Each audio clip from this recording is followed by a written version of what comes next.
Hello friends, आप सभी का स्वागत है। आज हम इस वीडियो में डिस्कस करेंगे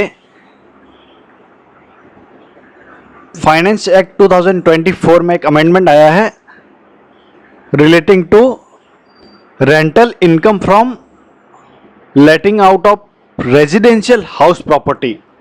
मींस आप जो हाउस प्रॉपर्टी है, आपका घर है, वो अगर आप रेंट पे देते हो तो इनकम टैक्स में उसका क्या ट्रीटमेंट होगा कि वो इनकम आपकी हाउस प्रॉपर्टी हेड में टैक्सेबल होगी या फिर बिजनेस इनकम में टैक्सेबल होगी। उस पर अमेंडमेंट आया है एक।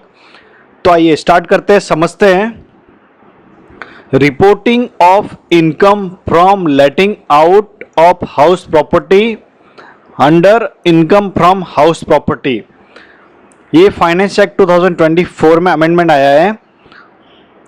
Section 28 of the Act specifies kinds of income that shall be chargeable to income tax under the head profits and gains of business or profession.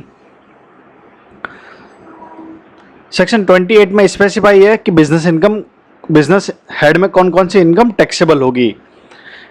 It has been observed that some taxpayers are reporting their rental income generated by letting out of the house property under the head profits and gains of business or profession in place of the head income from house property. Accordingly, they are reducing their tax liability substantially by showing house property income under the wrong head of income.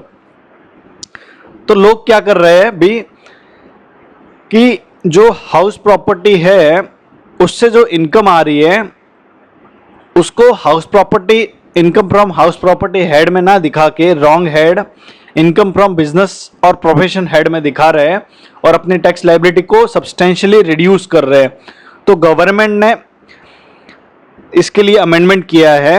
In view of the same, it is proposed to amend section 28. Section 28 को amend किया है of the act so as to clarify किया that any income from letting out of a residential house, कौन सा house है? Residential house, ये आपको ध्यान रखना है, ठीक है।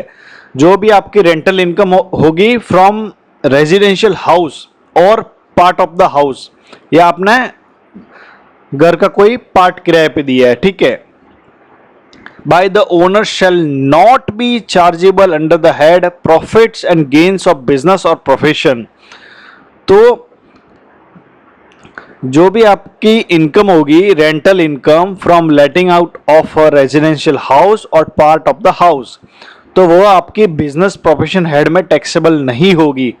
And shall be chargeable under the head income from house property, वो आपको income from house property head में शो करना होगा और अकॉर्डिंगली उस पर इनकम कैलकुलेट करना होगा और टैक्स लायबिलिटी पे करना होगा। तो ये अमेंडमेंट आया है बाय इन फाइनेंस एक्ट 2024 में। This amendment will take effect from first day of April 2025 and will accordingly apply in relation to assessment year 25-26 and subsequent assessment years.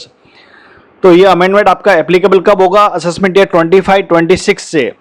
Means अभी जो फाइनेंशियल ईयर चल रहा है 24-25, इसमें आपको ये अमेंडमेंट एप्लीकेबल होगा।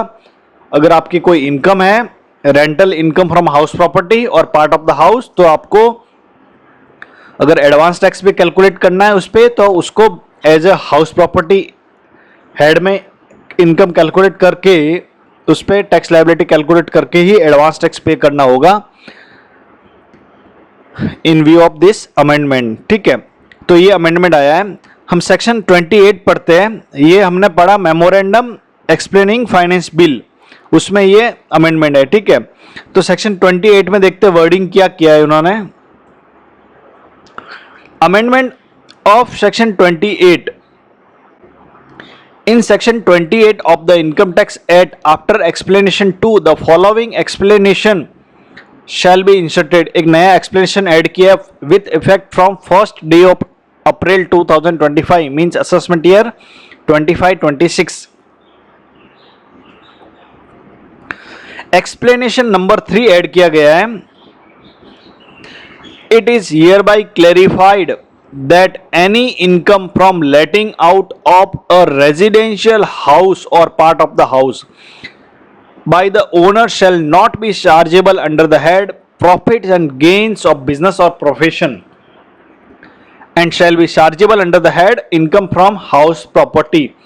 तो जो भी आपकी रेंटल इनकम होगी फ्रॉम रेजिडेंशियल हाउस वह आपकी टैक्सेबल होगी under the head income from house property, ना कि टैक्सेबल होगी अंडर बिजनेस हेड.